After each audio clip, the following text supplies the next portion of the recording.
आज के इस कार्यक्रम में अभी हमारे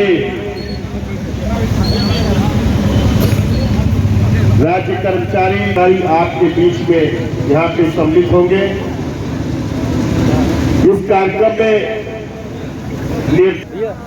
मेरी एक ही आप लोगों से गुजारिश है, और न कोई अधिकारी होता है।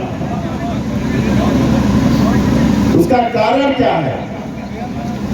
गांधी जी भी एक समय कहे थे, इस देश को आजादी में सभी गांधी हैं, और जब लोगों को गिरफ्तार किया जाने लगा तो देश की आवाम निकल करके आजादी के लिए सड़कों पे आई और देश आजाद हुआ था।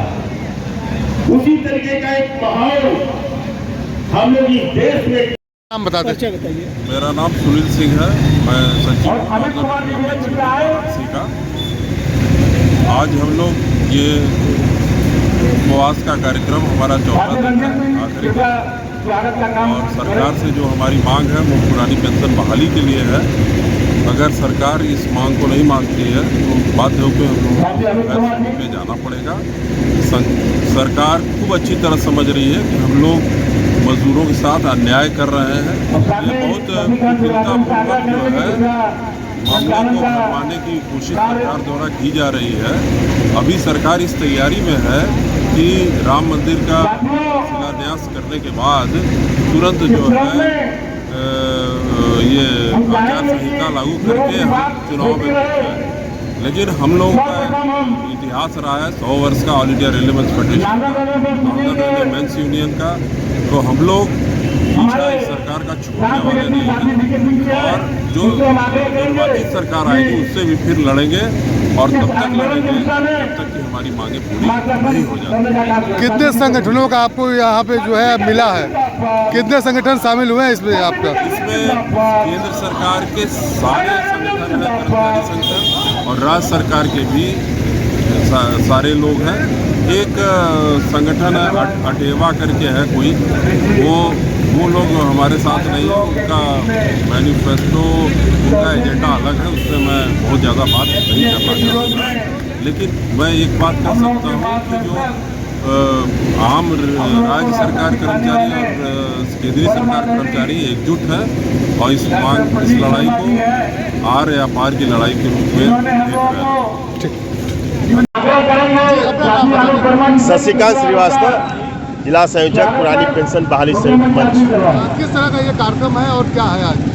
देखिए, पुरानी पेंशन बहाली को लेकर के हमारे एनजेसीए द्वारा इस बात के निर्देश जारी किए गए थे, हर मंडल मुख्यालय पे 4 दिन क्रमिक भूख उपवास रखा जाएगा। जिसके कारण वाराणसी में आज चौथे दिन हम अपने DLW कारखाने के अंतर्गत यहाँ पे हम लोग क्रमिक उपवास रखेंगे।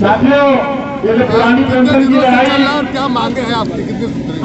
देखिए, मैं आपके चैनल के माध्यम से बताना चाहता हूँ कि भारत सरकार के जो कर्मचारी हैं उन्हें जनवरी 4 से और उत्तर प्रदेश के कर्मचारियों को अप्रैल 2005 से पुरानी पेंशन व्यवस्था बंद की गई है, जिसको चालू करने के लिए, बहाल करने के लिए हम लोग ये संघर्ष कर रहे हैं। उसके कारण ये है कि सरकार द्वारा जो नई पेंशन योजना लाई गई है वो पेंशन योजना कहीं से हमारे राज्य कर्मचारी हो चाहे केंद्र के कर्मचारी हैं वो आच्छादित नहीं है।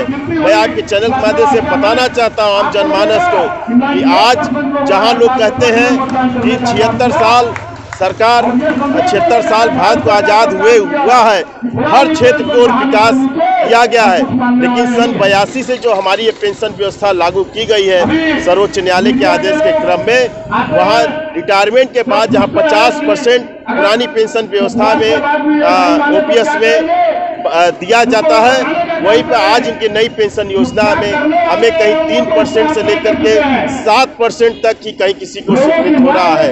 ऐसे में ये 1200, 1500, 2000, 3000 पेंशन प्राप्त करके 60 वर्ष की अवस्था में उनके जीविकोपार्जन के लिए बहुत बड़ा कुठाराघात सरकार द्वारा किया गया है, जिसको हम लोगों ने कहा है सरकार से लगातार 10 वर्षों से मांग कर रहे हैं कि नई पेंशन योजना को तत्काल बंद किया जाए और उसकी जगह पर पुरानी पेंशन व्यवस्था बहाल की जाए, क्योंकि पुरानी पेंशन ही वृद्धावस्था में बुढ़ापे की लाठी का सहारा है। मांगे नहीं मानी गई तो आप क्या करेंगे आगे?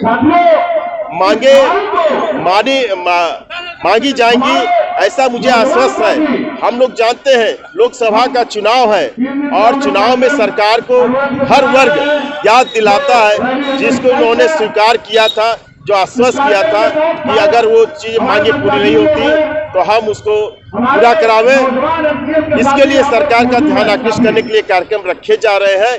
और निश्चित रूप से मैं बताना चाहता हूँ, यदि पुरानी पेंशन व्यवस्था बहाल नहीं हुई तो पूरे भारत का कर्मचारी, चाहे राज्य कर्मचारी हो, चाहे वो केंद्र का कर्मचारी हो, सब परिवार के साथ सरकार का विरोध करेंगे और इसका नुकसान सरकार को उठाना पड़ेगा।